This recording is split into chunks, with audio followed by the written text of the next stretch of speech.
Horror कहानियां थी। खून की प्यास पार्ट 1।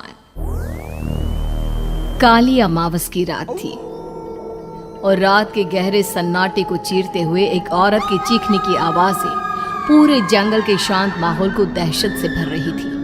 वो औरत इस तरह से चिल्ला रही थी जैसे किसी ने उसके बदन पर खौलता हुआ पानी डाल दिया हो। रात को अपने खेतों में पानी देने के लिए आया हुआ हरिया किसान अभी तक इन आवाज़ों को सुन नहीं पाया था, क्योंकि उसके बेटे किशन ने उसे नया नया मोबाइल फ़ोन जो लाकर दिया था शहर से, और बस उसी मोबाइल फ़ोन में ईयरफोन लगाकर वो कोई पुराना गाना सुनने में मग्न था। लेकिन जैसे ही गाना खत्म हुआ, उस औरत की चीखने की आवाज़ हरिया किसान के कानों से टकराई। हरिया का दोस्त रामू भी खेत में ही घाट पर गहरी नींद में खर्राटे मार रहा था। रात के उस सन्नाटे में औरत की चीखने की आवाज सुनकर ठंड के मौसम में भी हरिया किसान के माथे से पसीना टपकने लगा।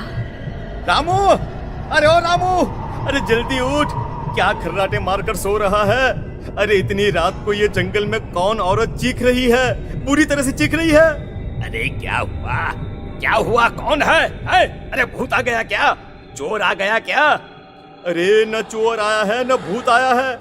मैं ये कह रहा हूँ कि क्या तूने इस औरत के चीखने की आवाज सुनाई देती है कि नहीं? अरे कौन सी औरत? अरे हाँ, ये आवाज है। तू पहले नहीं बता सकता था? पता नहीं कौन चुड़ैल जंगल में नाच रही है। हम घर चले जाते हैं। देखता नहीं, मैंने तो कानों में ये लगा रखा था। वो किशन ने लाके दिया ना शहर से, गाने सुन रहा था मैं। अरे लेकिन भाई, मुझे बहुत डर लग रहा है। क्या करे? अरे करना क्या है? भागो यहाँ से। भगवान जाने कौन है और क्यों इतना चीख रही है, और उस औरत के चीखने की आवाजें और ज्यादा तेज होने लगी है। हरिया और रामू के पैर डर के मारे कांप रहे थे। डर की वजह से ना वो वहां पर रुक पा रहे थे और ना ही अपनी जगह से आगे बढ़ पा रहे थे। तभी अचानक से सन्नाटा छा गया। सही मौका है, हमें यहाँ से निकल लेना चाहिए भैया। रामू और हरिया अपना गमछा उठाकर दबे पैरों जंगल के रास्ते से गांव की तरफ चलने लगे। गांव की ओर जाने वाला ये एक ही रास्ता था और आवाज भी उसी तरफ से आ रही थी। लेकिन अभी 2 मिनट पहले वो आवाज पूरी तरह बंद हो चुकी थी और जंगल में पहले जैसा सन्नाटा पसर चुका था। तभी अचानक से पेड़ों में किसी के चलने की सरसराहट रामू और हरिया को सुनाई दी। क्या तुमने कोई आवाज सुनी? हाँ यार, ऐसा लग रहा है कोई इस तरफ ही आ रहा है। और तभी अचानक सामने पेड़ से एक साया रामू और हरिया के सामने उल्टा आकर लटक गया। ये देखकर रामू और हरिया की चीख निकल गई। वो दोनों डर के मारे बेहोश हो गए। वो साया जमीन पर आकर खड़ा हुआ। उसने रामू और हरिया के बालों को पकड़कर खींचना शुरू कर दिया। अब तुम गांव वालों में से कोई जिंदा नहीं बचेगा। मैं तुम सबको ले जाकर उस गड्ढे के नीचे दफन कर दूंगी। सबकी जान ले लूंगी। मैं किसी को नहीं छोड़ूंगी। अगली सुबह रामू की पत्नी कमला हरिया के घर आई और उसने हरिया की पत्नी सुमन से अपने पति के बारे में पूछा। सुमन, कल रात को ये तुम्हारे ही पति के साथ गए थे खेत पर, अभी तक लौट कर नहीं आए हैं। हाँ बहन, मैं भी वही सोचकर परेशान हूँ। मेरे पति भी अभी तक खेत से लौट कर नहीं आए। भगवान जाने क्या बात है, दोपहर होने आई है। अब तक तो उन दोनों को लौट कर आ जाना चाहिए था। क्या करे, कैसे पता करे कि वो दोनों कहाँ हैं? मेरा बेटा भी शहर गया हुआ है, वरना उसी को भेज देते खेत पर। बहन, मुझे लगता है कि हम दोनों को वहाँ जाकर अपने पतियों को ढूंढना चाहिए। ठीक कहती हो तुम, चलो मैं तुम्हारे साथ चलती हूँ। और वो दोनों जंगल के रास्ते खेत की तरफ आगे बढ़ती हैं। वहां जाकर देखती है कि हरिया और रामू आग जलाकर आग के ऊपर कुछ पकाकर खा रहे थे। आप यहाँ पार्टी बना रहे हैं और वहाँ घर पर हमारी जान सुखी जा रही थी कि कहीं कुछ हो तो नहीं गया? मुझे कुछ नहीं हो सकता। मैं कभी नहीं मर सकता, समझे तो? अरे तबीयत तो ठीक है। ये किस तरह की आवाज में बात कर रहे हैं आप? कुछ हुआ है क्या? कुछ नहीं हुआ, बस जोरों की भूख लग रही थी, इसलिए खाना बनाकर खा रहे थे। अच्छा, इतनी बदबू आ रही है, ऐसा क्या बनाकर खा रहे हैं आप?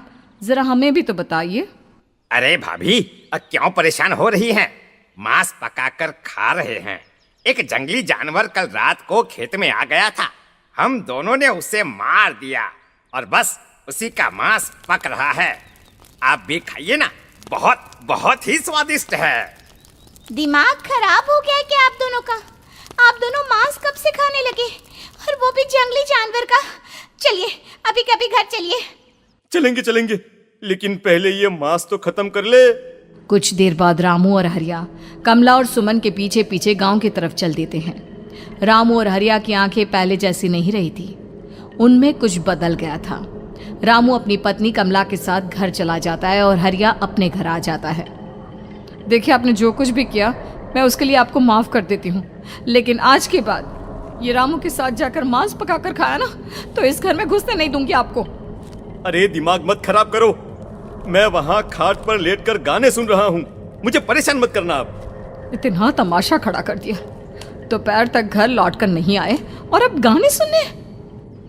लेकिन हरिया घर के बाहर आंगन में जाकर चुपचाप लेट गया और गाने सुनने लगा। गाने सुनते सुनते हरिया को नींद आ गई। सुमन ने उसके कान से ईयर प्लग हटाया और अपने आप से कहा, जरा मैं भी तो सुनकर देखूं, ऐसे कौन से गाने सुनते हैं। उधर मोबाइल में एक अजीब सा गाना बजने लगा।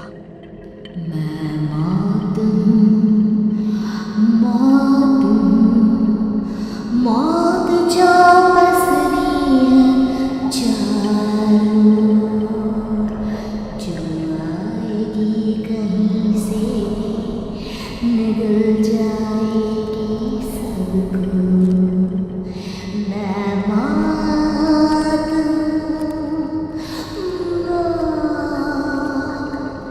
अब मैं छोड़ूंगी नहीं किसी को।